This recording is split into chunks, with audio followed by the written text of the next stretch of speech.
Hey folks, Dude Face here. This video is in response to a comment on another video of this engine by LEGO Vacuum Engines 448, I believe was his username. And he wanted to know how this engine works, at least that's how I took it.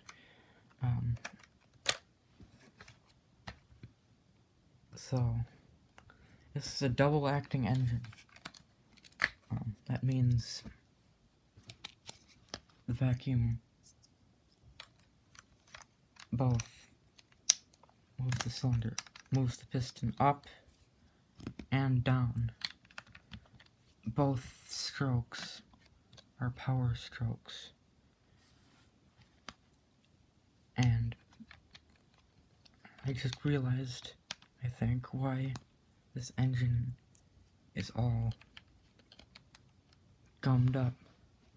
This oil that I was using, I think it's just olive oil. It's all sticky.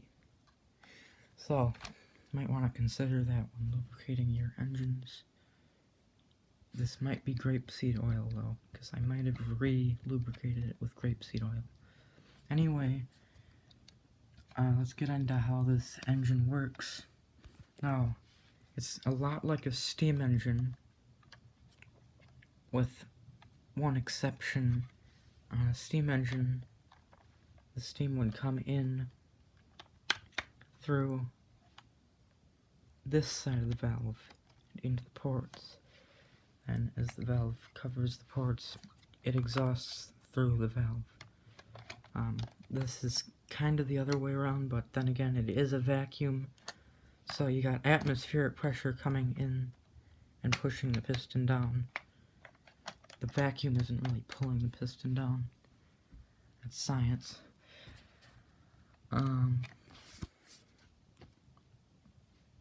So, this throttle here, this is not the throttle I made for it originally. That one was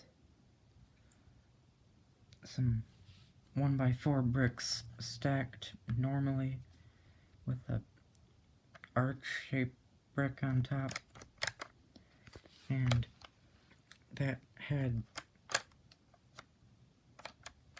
issues because the vacuum would pull it apart. I don't know if this throttle flows any better. It might actually flow worse, but it doesn't fall apart, so that's good. But now let's look inside the engine, and if you look in there, you can just barely see that. There is a Technic brick right there to the left of my finger, and air flows through there through the valve when the valve is in the downwards position and the valve is offset to the piston by 90 degrees. Now if we move the valve up now, you can see it comes up and it goes over this port.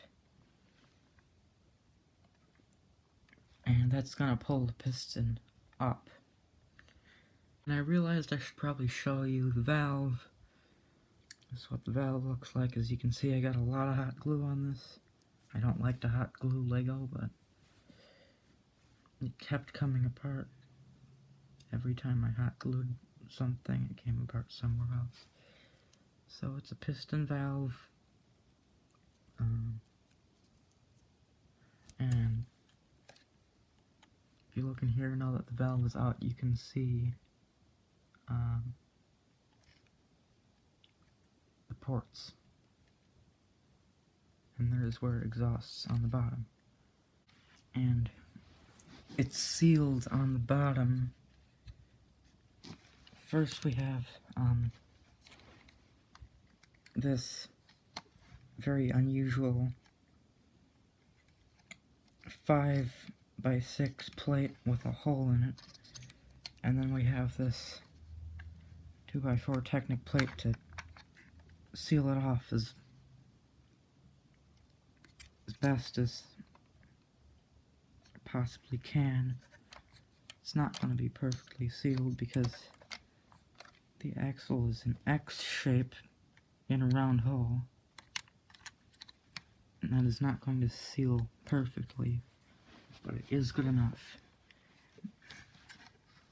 Now the original purpose of this piece,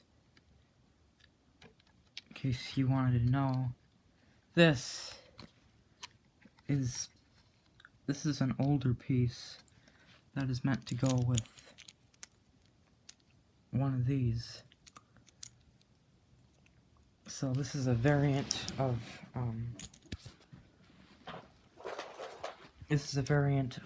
this kind of wheel piece. So this allows you to have steering, a very primitive form of steering. You would use these as your front wheels, and then this stem part would come up through a hole. This would be your roof. This would come up through the roof and you could steer it. So, very early primitive form of steering a Lego vehicle. So that's what that piece is, and I honestly have no idea why it is a 5x6, but it is. So, hope that sufficiently answers your question. Lego vacuum engines 448. Also, this doesn't need to be sealed because the air just flows in from the atmosphere.